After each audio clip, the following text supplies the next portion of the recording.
Bom dia. Bom dia.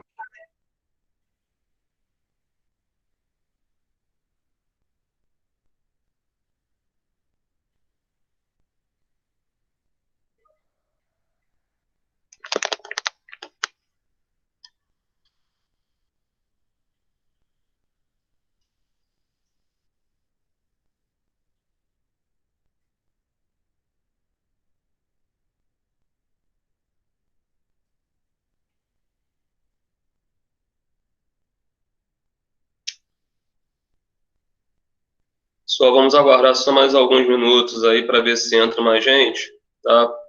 Bom dia mais uma vez aí para todos que já entraram na sala, tá? Uma boa sexta-feira para todos. Todos tenham desde já desejo um bom final de semana para todo mundo. Vamos aguardar aí só mais uns 2, 3 minutinhos para ver se entra mais alguém. Já que vocês que já estão aí na sala, vocês me façam um favor. A gente já fechou todo o conteúdo do terceiro módulo, então tem um exercício, como se fosse uma revisão do que a gente viu no terceiro módulo, né? Lá na página 428, 429. Então, assim, vamos fazer esses exercícios juntos, porque à medida que a gente for fazendo aqui, eu vou tirando algumas dúvidas de vocês, caso essas dúvidas ainda existam, tá? Então, assim, eu vou fazer uma correção desse exercício e já vou conseguindo corrigir o exercício, acredito que a gente vai conseguir corrigir, a gente vai fazer em sala, tem bastante tempo. Eu vou fazer uma introdução, não vou entrar diretamente aqui no livro, mas já vou fazer uma introdução do que nós vamos ver aí no próximo módulo, tá? É mais uma introduçãozinha aí, já pensando no conteúdo aí do quarto e último módulo, tá bom? Então, eu queria que vocês, por enquanto, pegassem o livro e abrissem lá na página 428, tá? Do módulo 3, onde está assim, mais atividades. Tá, ok? Vou aguardar, então, vou aguardar só mais 2 minutos para ver se entra mais alguém aí. E aí a gente começa a fazer.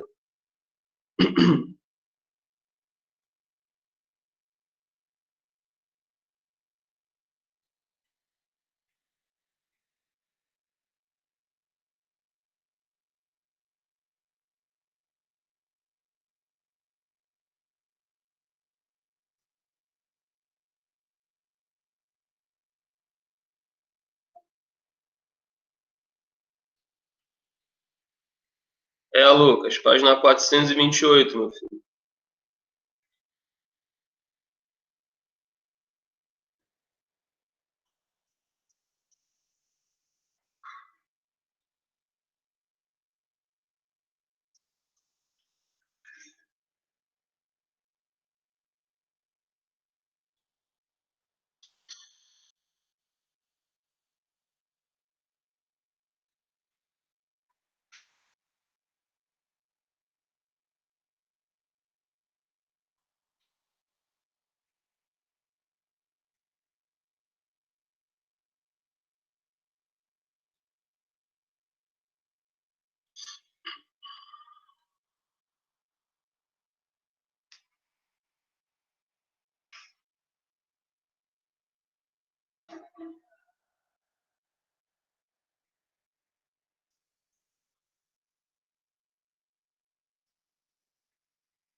Bom dia para quem entrou agora. Eu pedi para pegar o livro, tá?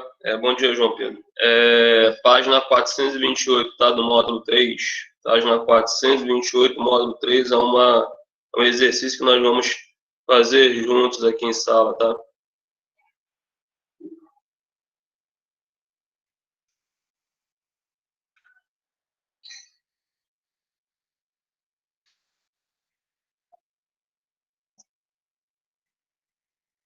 Bom dia para quem está chegando agora. Livro, página 428.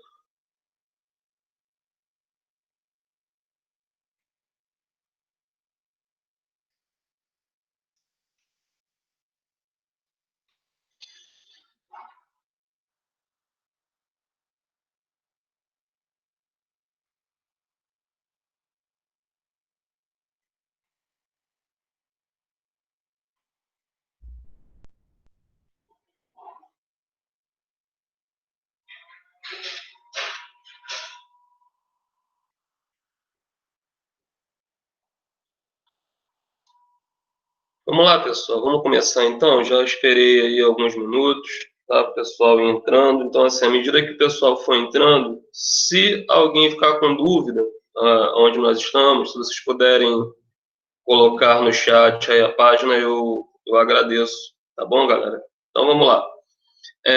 Página 428, tá bom? Nós temos mais atividades, né? Então, lembrando que é um exercício que faz um apanhado de tudo que nós vimos aí no terceiro módulo. Então, vamos à primeira questão. Prestem atenção, porque eu vou estar explicando, né, cada questão aí, assim, a importância, né, de cada uma delas. E a número 1 pede o seguinte, ou fala o seguinte, né? Assinale a alternativa que apresenta os dois países da América Latina que não têm fronteira com o mar. Então, assim, nós temos as seguintes opções: Paraguai, Colômbia, Equador e Peru, Venezuela e Uruguai, Bolívia e Paraguai, e Uruguai e Equador. Então, assim, como nós estamos fazendo juntos, se vocês fossem marcar uma questão aí, alguém quer dizer qual questão marcaria? Gente, fiquem à vontade, estamos fazendo juntos o exercício. Então, nesse número Eu 1, marcaria D, Bolívia e Paraguai. de Bolívia e Paraguai, mas alguém marcaria diferente? Ninguém marcaria diferente? O pessoal não fica com vergonha não, tá? Isso aqui é para acertar e para errar. Bom, já que ninguém se habilita, estaria correto, meu filho, Bolívia e Paraguai. E, assim, essa questão, né, da saída para o mar, né, a fronteira com o mar, né, um país que não tem uma saída, né, para o oceano, esse país ele acaba assim tendo problemas porque a sua produção hoje em dia, todos os países no mundo, né, os países eles compram os produtos, né, eles importam os produtos, mas eles também exportam. E é óbvio, evidente que o ganho maior economicamente está com as exportações, está ligado às exportações. E hoje em dia, para que você consiga ser bem sucedido no processo de exportação, essas exportações, a grande maioria, elas são, né, elas são levadas para outros países através de embarcações, através de navios, cargueiros, enfim. Quando um país não tem saída para o mar, ele tem um problema. Por quê? Professor, que problema? Ele não consegue, então, exportar produtos para nenhum outro país. Não, não é isso. Ele até consegue exportar, só que ele vai precisar levar esses produtos até um país vizinho, mais próximo dele possível, e a partir disso, sim, a partir do uso do porto ou dos portos de outro país, é que ele vai conseguir escoar a sua produção.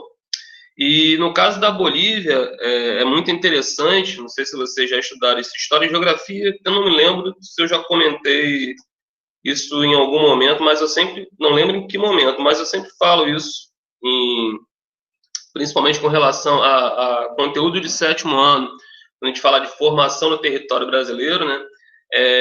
Não sei se vocês lembram, vocês já devem ter visto isso, ou ouvido.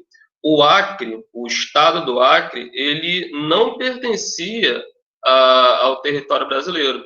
O Acre ele foi comprado da Bolívia. O Acre fazia parte da Bolívia. Então, o Brasil fez um acordo. Além da compra, a Bolívia cedeu, né? Porque a Bolívia podia chegar e falar, não quero vender aquela parte. Mas aí, no caso, houve um acordo. E no acordo de compra do território do Acre, ficou lá a questão, o Brasil assinou um compromisso de construir, junto com a Bolívia, mas o Brasil gastou mais com isso, uma ferrovia, ligando o território brasileiro ao território boliviano, justamente o quê? Como a Bolívia não tem saída para o mar, os produtos bolivianos seriam vendidos para outros países através dessa ferrovia construída ligando os dois países. Então, mas isso aí foi algo que pode acontecer ou não. Então, só resumindo, o país que não tem essa saída para os oceanos, ele tem que gastar mais com o processo de exportação, porque, obviamente, para ele usar o porto de um outro país, ele vai ter que pedir autorização. E essa autorização ela não é dada de graça, não tem esse negócio. Os países podem até ter uma relação muito boa, mas essa questão envolve muito dinheiro, né? Então é mais um gasto que o país tem. E, resumindo, a resposta correta seria, então, letra D, Bolívia e Paraguai. Tá bom, galera? Então, seria isso. Alguém quer fazer alguma colocação? Alguém quer tirar alguma dúvida? Fazer alguma observação? Fiquem à vontade. Isso aqui é uma revisão geral, então, se de repente vocês quiserem fazer alguma colocação até de alguma coisa que foi falada antes e vocês ainda assim assimilaram direitinho, como eu estou falando de determinados assuntos, vocês podem até lembrar de outros aí, mas fiquem à vontade. Por enquanto está tudo tranquilo, ninguém quer falar nada, né?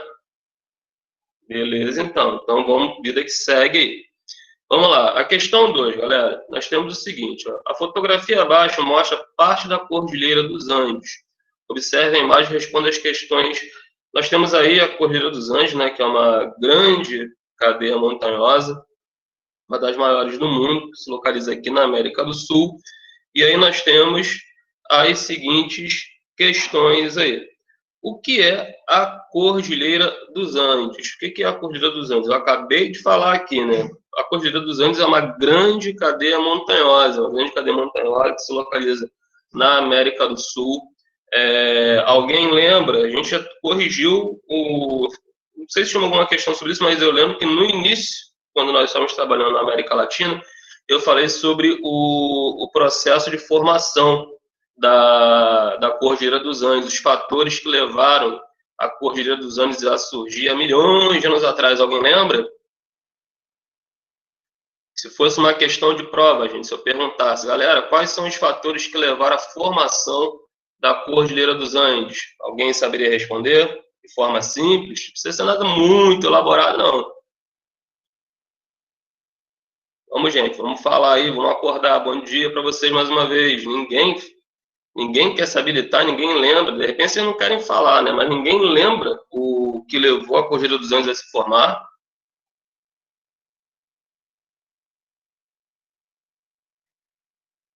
Só estudando consigo. É o seguinte, eu vou lembrar vocês, mas vocês não tem mistério, vocês devem estar com vergonha, não é possível, gente, que vocês não lembrem disso. É uma questão tão simples, tão tranquila, que vocês viram, inclusive eu lembro que quando eu falei isso com vocês, eu cobrei vocês que vocês já tinham estudado isso no sexto ano, que vocês não deviam estar lembrando.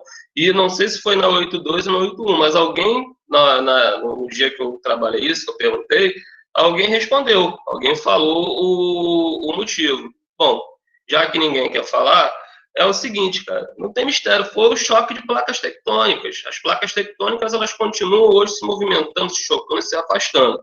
A gente sabe disso. Inclusive, são elas as causadoras aí dos terremotos.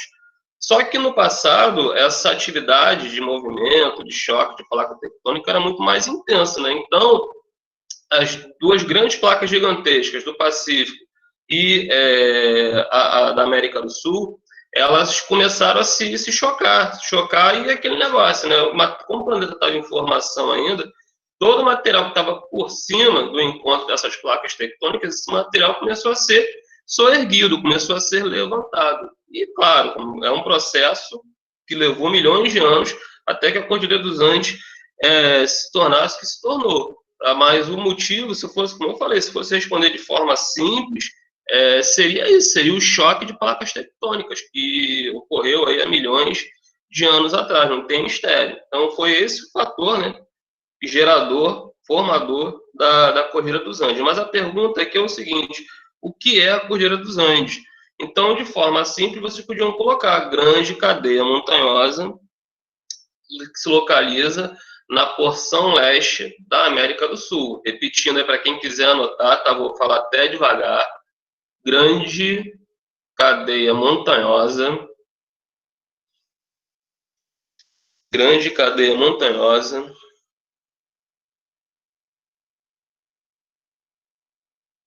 que se localiza, grande cadeia montanhosa que se localiza na porção leste da América do Sul. Grande cadeia montanhosa que se localiza na porção leste da América do Sul. Tranquilo, gente? Todo mundo conseguiu acompanhar essa letra A?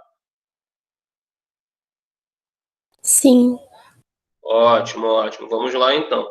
Vamos para a letra B, então. A letra B é o seguinte: a Cordilheira dos Andes está localizada em que região do planeta? Aí você tem várias respostas possíveis, né? Porque em que região você podia colocar continente americano? Tá certo? Tá certo. América do Sul? Tá certo? Tá certo também. Vocês podiam colocar também, eu acabei de falar, na porção leste ou na parte leste da América do Sul.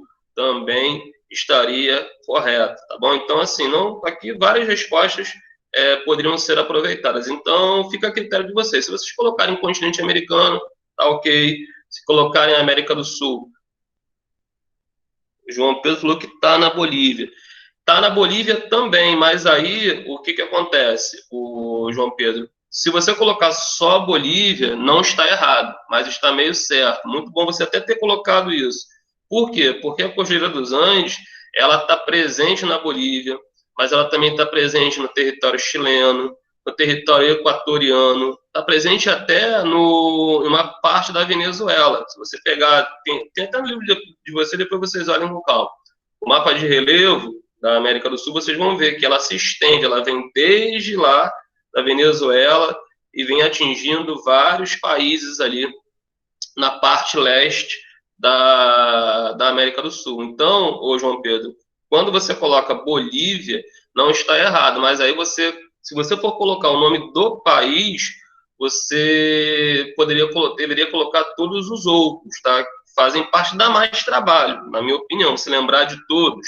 Então, se você colocar a resposta que eu acho mais correta, que eu prefiro, a resposta que eu prefiro, foi até uma parte do que eu coloquei na letra A. Se você colocar na parte leste da América do Sul, ou na porção leste, não é nem leste, gente, desculpa, estou falando leste aqui, perdão, tá? Não é leste, não, desculpa, professor. É na parte oeste, tá? Vocês corrijam aí, perdão, me desculpem, não é leste, não. É parte oeste, tá? Mais uma vez, então, acho que na letra A eu tinha falado leste também, corrige aí, tá? É oeste.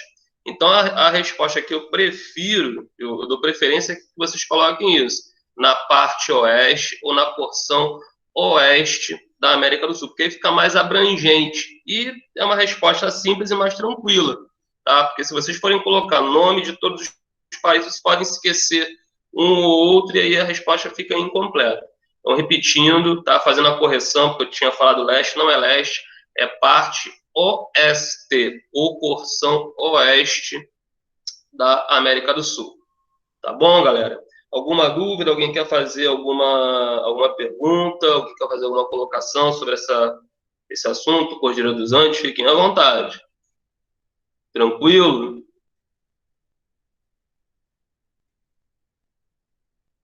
Beleza, então. Vamos lá. Vida que segue, vamos para a página 429, página 429. Nós temos aí um número 3. Esse número 3 é uma questão assim que eu vou até corrigir aqui, mas deveria ser algo, é uma questão pessoal, né? Porque o que ele está pedindo aqui, ó? Observe o mapa da página 367. Escolha um dos países da América Latina. Depois faça uma pesquisa sobre ele, seguindo o roteiro do quadro abaixo. Por fim, transcreva as informações obtidas.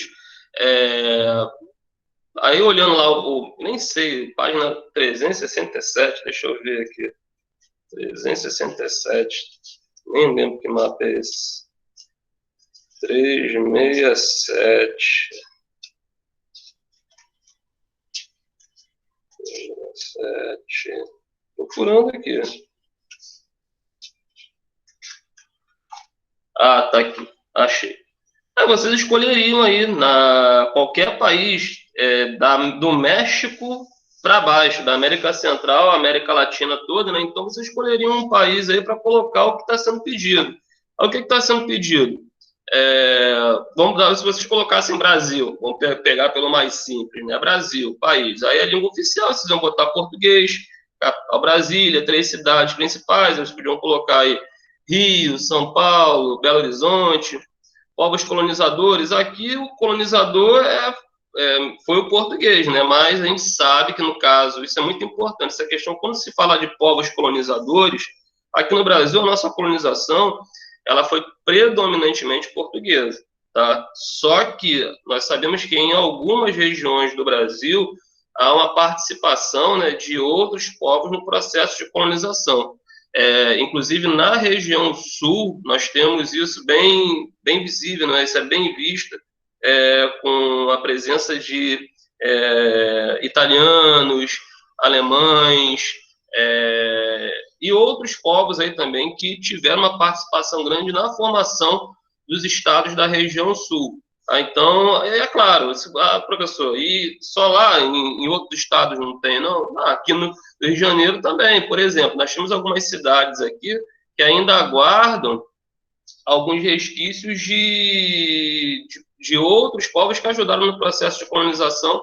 Nós temos aqui a cidade de Friburgo, por exemplo, onde você tem ali, né, alguns resquícios em alguns locais da imigração de suíços, que ajudaram na formação ali da cidade de Friburgo. Então, assim, a gente tem que tomar muito cuidado com isso, porque a colonização do Brasil é 100% portuguesa. Não, ela tem um predomínio, claro, no maior parte do território, esse processo se deu com a presença de portugueses, mas a gente tem que estar atento a isso. E não foi só no Brasil que isso aconteceu, não, tá? Em outros países da América Latina, a maioria deles, você vai ter a predominância da colonização espanhola, isso é fato. Mas, se você for estudar cada caso, cada país, essa situação isolada, você vai ver que outros povos também, não com a mesma importância que os espanhóis, mas outros povos também ajudaram no processo de colonização, de formação, né,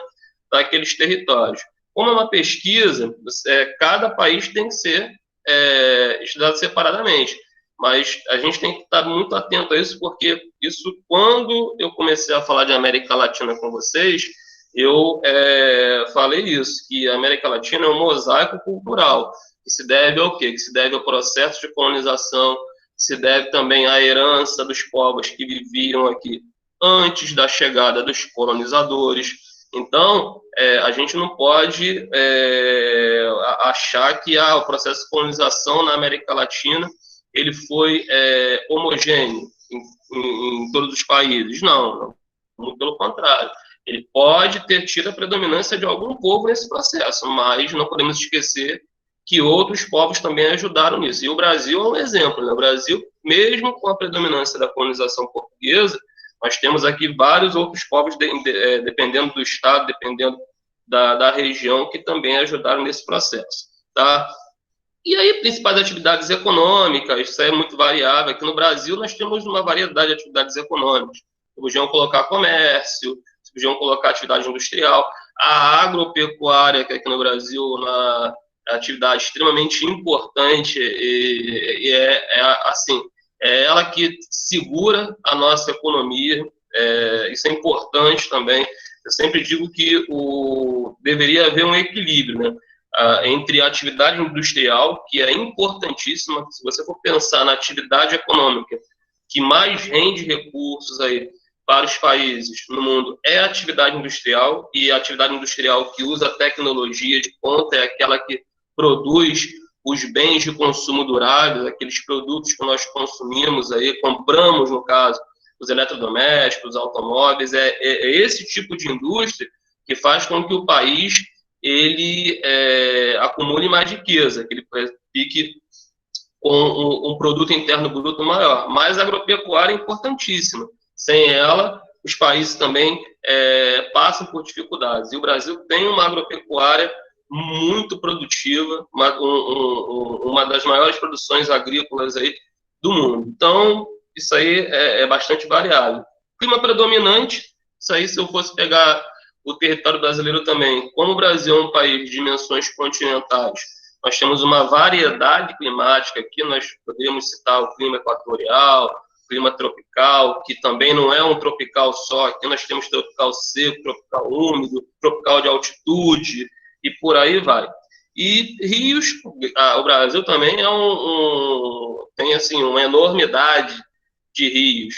Os principais rios, o Amazonas, tenho certeza que a maioria de vocês aí colocaria, mas existem outros rios importantes, o Rio São Francisco mesmo, que se você for parar para pensar, uma vez eu falei, estava dando aula sobre essa questão de rios, aí eu disse que o Rio São Francisco, ele tinha uma importância maior para a população do local por onde ele passava do que o Rio Amazonas. Aí o pessoal fala, como assim, professor, por que um é mais importante que o outro? É porque o Rio Amazonas, ele é importante também, estou dizendo que ele não é importante, muito importante, diga-se de passagem, só que o Rio Amazonas, ele se localiza numa área onde os índices pluviométricos são muito elevados, chove muito por onde o Rio Amazonas, ele passa, o trajeto do Rio Amazonas. Já o Rio São Francisco, boa parte dele corta uma área onde os índices pluviométricos são muito baixos. Então, e mesmo com a presença do Rio São Francisco, por onde ele passa, as pessoas têm dificuldade de viver nesse local, mas com o Rio São Francisco de difícil, imagine sem o Rio São Francisco, a coisa seria muito pior. Nós estamos falando de uma área onde o clima é semiárido, o sertão nordestino tem locais aí onde ocorrem períodos de estiagem, que cidades que ficam sem chuva por um ano, já tivemos isso, um ano, mas não um ano sem uma gota de chuva, em cidades onde a principal atividade da galera, a principal atividade econômica é a agricultura, e não é nenhuma agricultura comercial, é a agricultura de subsistência, ou seja, o cara planta para se alimentar. E se ele não tem chuva, ele não vai conseguir fazer isso. Então, por isso que, historicamente, claro que hoje as coisas mudaram. Em algumas regiões a coisa melhorou, outras praticamente não houve mudança nenhuma, e em outras, isso estou me referindo ao Nordeste, tá? O sertão nordestino. E outras a coisa até piorou. Mas algumas coisas, algumas mudanças foram feitas ali positivas, como a transposição das águas do Rio São Francisco. Foi uma obra que ainda não está totalmente concluída, mas que assim, ajudou muito, melhorou bastante a vida das pessoas que viviam ali no Nordeste. Por quê? Porque a água do Rio São Francisco passou a chegar em locais onde ela não chegava. Então isso aí favoreceu em muito. Claro que, infelizmente, não atingiu todo o sertão nordestino, mas uma boa parte do sertão por onde esse rio não passava, passou a ter as águas aí do Rio São Francisco. Tá? Então, isso aí é muito importante, por isso que eu fiz a colocação, que o Rio São Francisco, ele é vital, ele é fundamental, porque ele passa por um local onde as pessoas, se não tivessem ele, não teriam de onde, aonde buscar essa água tão importante, pro dia a dia de todos ali. Tá bom, gente? Então, oi, João Pedro. A Baía de Guanabara é importante? Olha, a Baía de Guanabara é importante sim, mas a Baía de Guanabara não é rio, tá? A Baía de Guanabara ela tem a ligação ali, como ela é a desembocadura de vários rios, né? Ela é a foz de vários rios importantes. Na verdade, aqui, quando se fala de Baía de Guanabara, os rios que desaguam na Baía de Guanabara já deixaram de ser rios, né? É rio no nome, né? Mas infelizmente o que nós temos desaguando na Baía de Guanabara hoje é esgoto puro. A verdade é essa. E mesmo assim, com toda essa sujeira que é lançada todos os dias na Baía de Guanabara, ainda é possível encontrar vida na Baía de Guanabara. Pode acreditar, mas você ainda consegue encontrar peixes. Os pesquisadores, existem grupos de pesquisadores que ainda, né, conseguem encontrar espécies de golfinhos que habitam ainda a Baía de Guanabara. Então, pode acreditar, eles conseguem sobreviver no meio dessa imundícia. Mas ela é importante, sim, ela tem uma importância muito grande e essa importância que ela tem, ela deveria ter um valor muito maior, porque se a gente for pegar aqui São Gonçalo mesmo, as praias de São Gonçalo são todas praias que estão ligadas aí à Baía de Guanabara. E São Gonçalo, eu falo praias, mas também é só no nome, porque São Gonçalo não tem nenhuma praia que a gente possa dizer assim, pô, isso aí serve como uma área de lazer. Mas mesmo assim, mesmo não servindo, as pessoas se arriscam, você quando passa ali pela BR, você vê, principalmente no verão, né, as pessoas se banhando nessas águas sujas, poluídas, as pessoas pagam para ver, né? Mas o risco de contaminação é muito grande. E agora, se a Baía de Guanabara ela tivesse o tratamento devido, né, se as autoridades tivessem cuidado com a Baía de Guanabara, com certeza a importância dela seria maior, porque você poderia estar tirando proveito, aproveitando economicamente, né, melhor com relação a turismo, com relação à pesca, com relação a várias outras atividades que poderiam estar sendo desenvolvidas aí na Baía de Guanabara. Então, não é rio, mas é muito importante sim, o João Pedro. E, infelizmente, mesmo sendo importante, como eu falei aqui, as autoridades não conseguem, desde que eu entendo por gente, aí existe aí projeto de despoluição da Baía de Guanabara. A última esperança que nós tínhamos aí, né, foi quando o Rio de Janeiro foi escolhido, né, para ser sede dos Jogos Olímpicos. Aí, falaram, não, agora vamos fazer um projeto, aí a Baía de Guanabara vai ficar limpinha, e isso aí não saiu do papel. Eu lembro que tinha, antes, né, pouco antes dos Jogos Olímpicos aqui no Rio começarem, as modalidades que iam ser disputadas na Baía de Guanabara, tinha atleta que não estava querendo disputar a modalidade porque estava com medo de ficar doente por entrar em contato com as águas da Baía de Guanabara. Olha a situação. E isso por quê? Porque a promessa de que ela seria despoluída, mais uma vez, não saiu do papel. Até porque, para você fazer realmente um processo de despoluição ali, gente, não é uma coisa muito fácil. Dá para fazer? Claro que dá para fazer. É possível. Só que você vai ter que, assim, fazer algo que ninguém nunca fez, que é tratar esgoto da região metropolitana do Rio de Janeiro, coisa que pouquíssimas cidades fazem. Se eu não me engano, nós só temos aqui na região metropolitana uma cidade que pode dizer assim, o meu esgoto é tratado quando ele é lançado na Baía de Guanabara, que é Niterói. Tirando Niterói, não tem mais nenhuma cidade que tenha estações de tratamento para esse esgoto que é lançado na Baía de Guanabara, porque o esgoto tem que ser lançado, ele tem que ir para algum lugar, só que você pode tratá-lo, você deveria tratá-lo, para que a quantidade de resíduos poluentes, tóxicos, fosse o menor possível.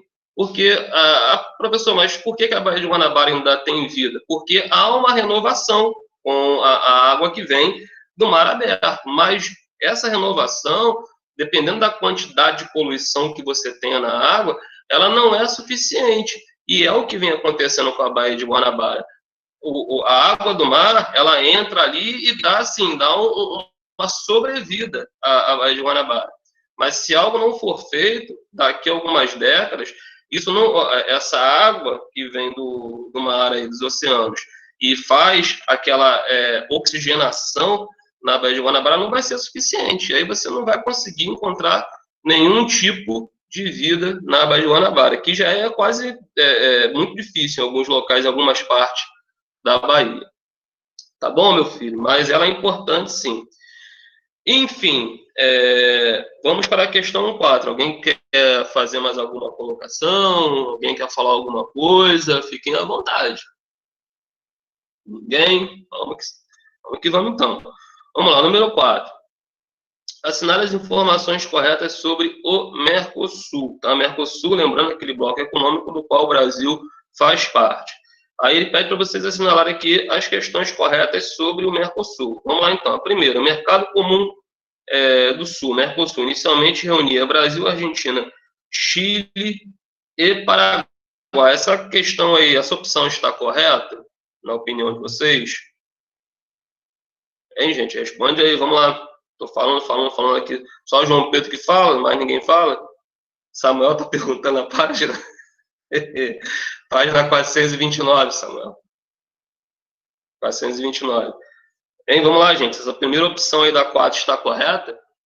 Na opinião de vocês? Inicialmente o Mercosul tinha esses países aí. Brasil, Argentina, Chile e Paraguai. Hein? Se fosse uma questão valendo nota, eu tenho certeza que você responderia.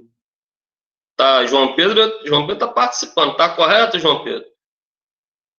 Tem certeza? Vou te dar... É sim ou não? Sim. Só que não, João Pedro. Não está correto não, filho. Está errado. Por quê? Inicialmente, o Mercosul, ele tinha Brasil, Argentina, Paraguai e Uruguai, não é o Chile. Então, no lugar do Chile, entraria Uruguai, tá bom, João Pedro? Então, essa daí, ela está incorreta. Então, vocês não deveriam marcar essa primeira opção. Então, certo, tá? Se a gente fosse fazer uma correçãozinha aí, seria Brasil, Argentina, Uruguai e Paraguai. O Chile, inicialmente, não está, ou estaria, né, no Mercosul, tá bom, galera? Então, essa está errada. Vamos para a segunda opção aí. Países membros do bloco, eu estava com dúvida no Paraguai... Ah, sim, mas o Paraguai fazia parte, era o Chile que não entrava nessa história aí. Mas tá tranquilo, é isso aí. A gente está aqui para acertar e para errar, entendeu? Vamos lá. Segunda opção, países membros do bloco impõem as mesmas tarifas de importação, tarifa externa comum, às nações de fora do bloco. Ou seja, o que isso quer dizer? Quer dizer que os países do Mercosul, todos eles juntos firmaram um acordo para que todos os países que quisessem exportar, ou seja, para os membros do Mercosul, esses países teriam que pagar uma tarifa, tá? Uma tarifa para todos, uma tarifa igual. E isso aí está correto, tá bom? Isso aí é até uma forma de proteger o bloco. Então, os países membros do Mercosul criaram é um imposto, né, que quem quer vender para Brasil, Paraguai, Uruguai e Argentina tem que pagar. Por que isso é feito? Isso é feito para proteger o mercado interno. Todos os países fazem isso. Tá? Todos os países hoje no mundo têm, quando alguém quer vender para algum país, pode vender, só que tem que pagar esse imposto. Porque o que acontece? Tem países que têm uma produção, dependendo do produto, muito maior. Se você for pegar os Estados Unidos, por exemplo, os Estados Unidos é a maior potência econômica do mundo. Então, os Estados Unidos produz muito, principalmente de industrializado.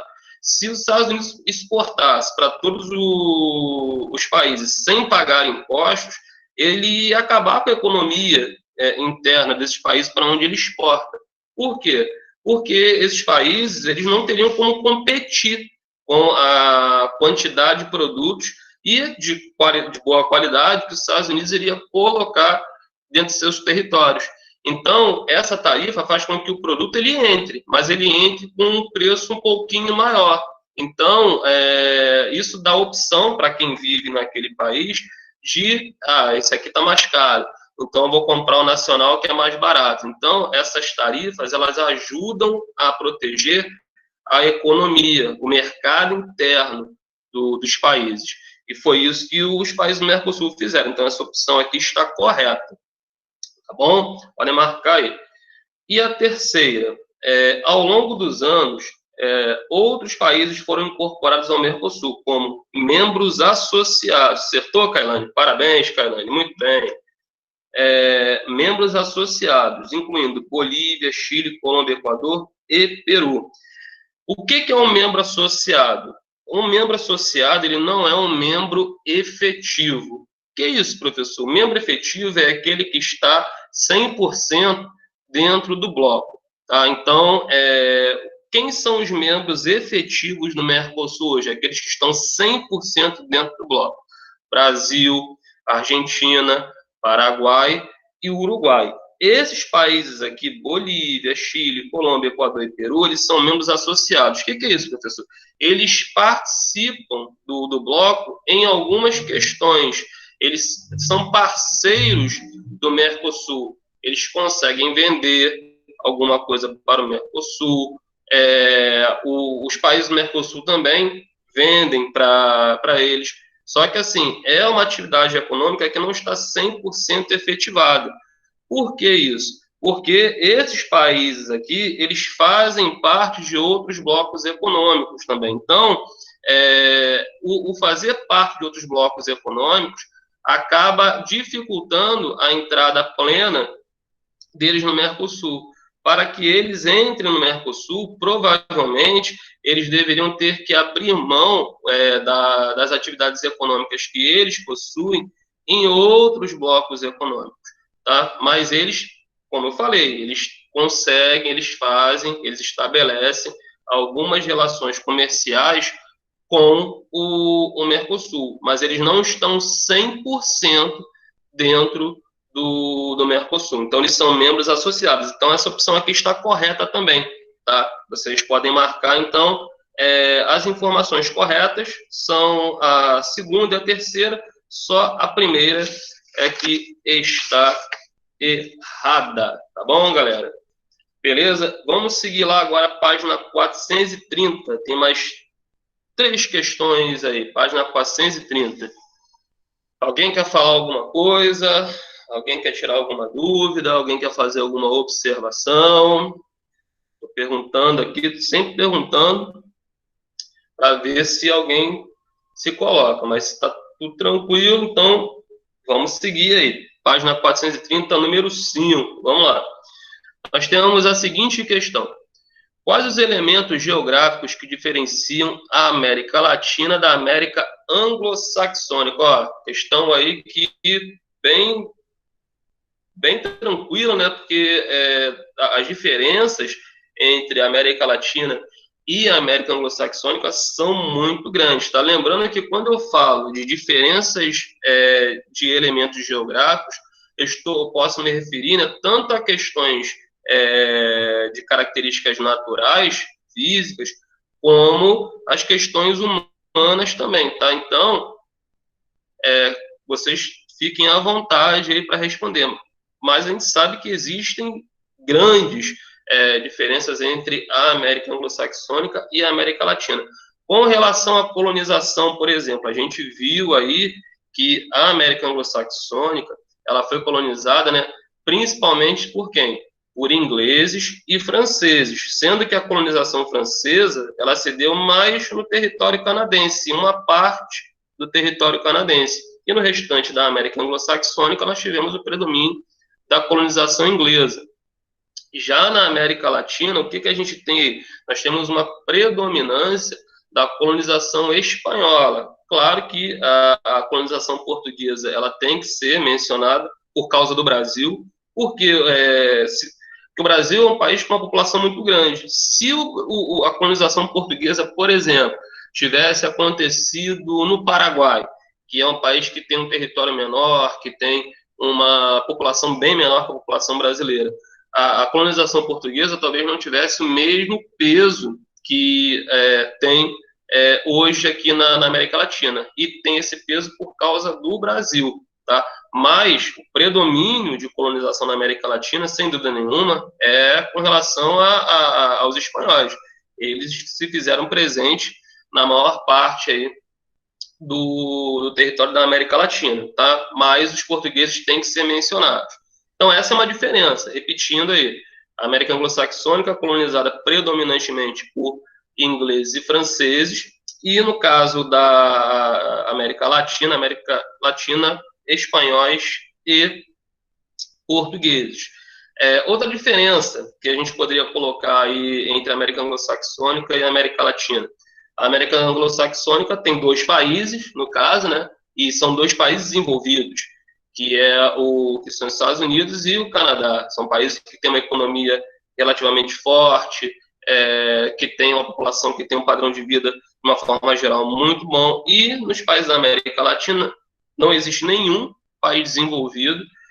A maioria das pessoas passam por muitas dificuldades nos países da América Latina. É claro que isso varia muito, né? Tem países onde a população, parte dela, não é toda, consegue até ter um padrão de vida razoável, mas a maioria passa por muitas dificuldades. Então, essa seria uma outra diferença entre a América anglo-saxônica e a América Latina. O fato da América anglo-saxônica ter países desenvolvidos e a América Latina não ter nenhum país desenvolvido. E se a gente for parar para pensar aí, a questão climática, por exemplo, na América anglo-saxônica não existe nenhuma região com clima tropical. Já na América, isso na América anglo-saxônica, não existe ninguém com clima tropical. Na América Latina não tem nenhuma região com clima temperado, por exemplo.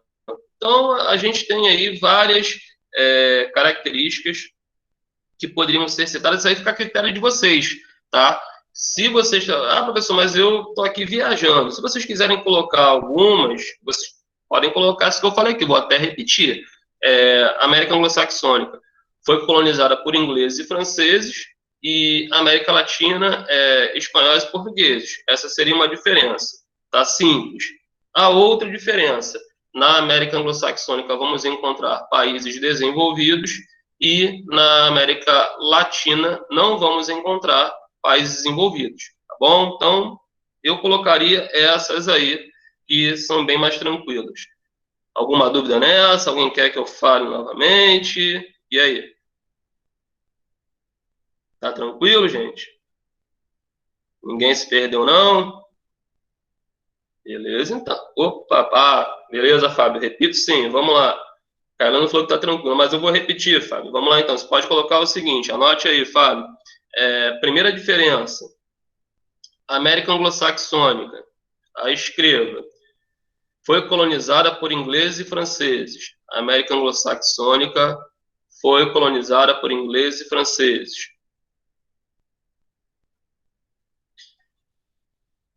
Aí depois, a América Latina foi colonizada por espanhóis e portugueses. A América Latina foi colonizada por espanhóis e portugueses.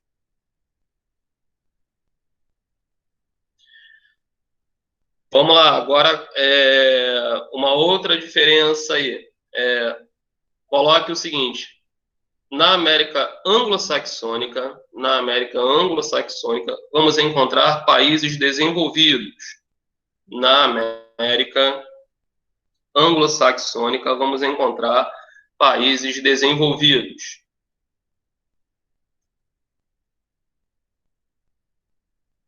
Aí depois você pode colocar um ponto aí, se der na mesma linha, aí coloca o seguinte: na América Latina, não vamos encontrar países desenvolvidos. Na América Latina, não vamos encontrar países desenvolvidos. Ponto final.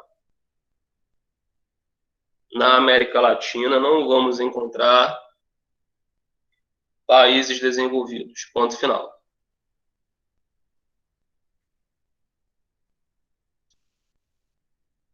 Beleza, galera? Tranquilo? Beleza, Fábio? Show. Vamos lá, então. Vamos para a questão 6. Observe a fotografia a seguir, que reflete uma característica da distribuição populacional dos Estados Unidos. Então, a gente tem uma foto aí, tem até a legenda mostrar algumas cidades e regiões dos Estados Unidos possuem população elevada, como a cidade de Nova York.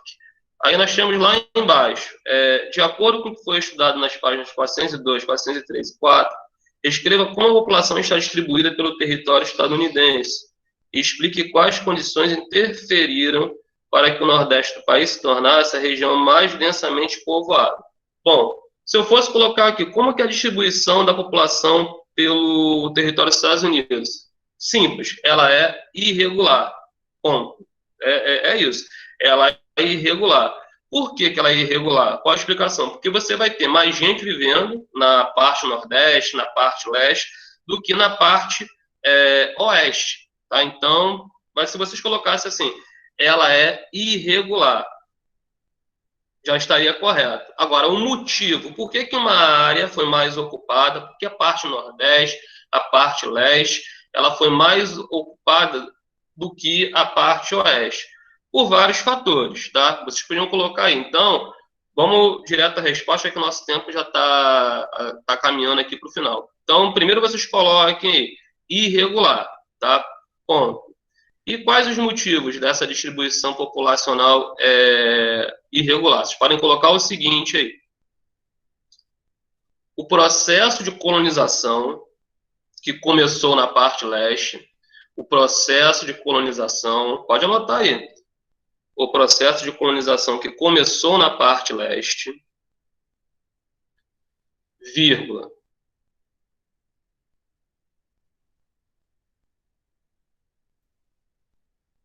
maiores oportunidades de emprego na parte nordeste, maiores oportunidades de emprego na parte nordeste,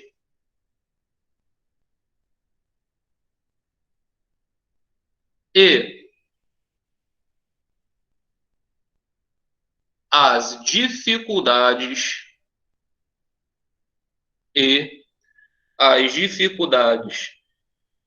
climáticas e de relevo e as dificuldades climáticas e de relevo presentes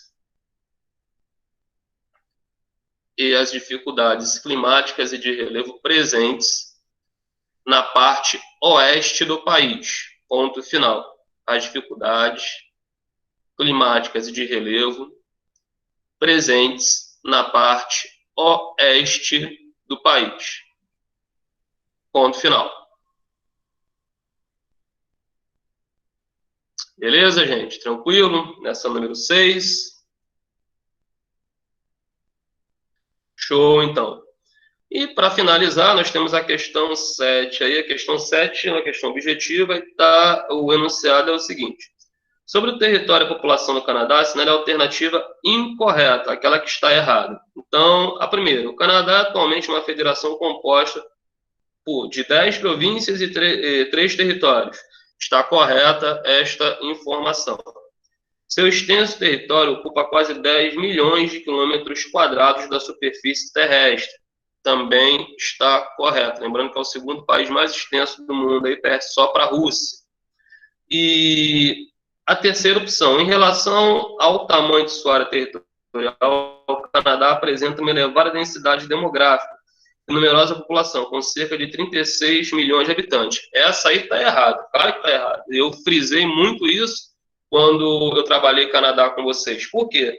Porque proporcionalmente ao tamanho do território, a população canadense é pequena. Porque você vê, o Brasil tem um território menor que o do Canadá, o Brasil tem mais de 200 milhões de habitantes. Então, um território com quase 10 milhões de quilômetros quadrados, com uma população de 36 milhões, essa população ela não é tão numerosa assim com relação ao tamanho do país. Então, essa questão, essa opção, no caso, está incorreta. Então, a incorreta é só o terceiro quadradinho. Vocês podem marcar aí. Tá bom, galera? Tranquilo, né? Gente, então, agora sim, pode dizer que não tem nada para ser feito aí do terceiro módulo. Eu tinha até falado que se havendo tempo eu ia fazer essa correçãozinha, né, desse exercício, que é mais uma revisão. Quando nós entrarmos, só com 5 minutinhos, já estou terminando aí, mas já vou me adiantando para vocês, que o quarto módulo, nós vamos falar de África, tá? Continente africano.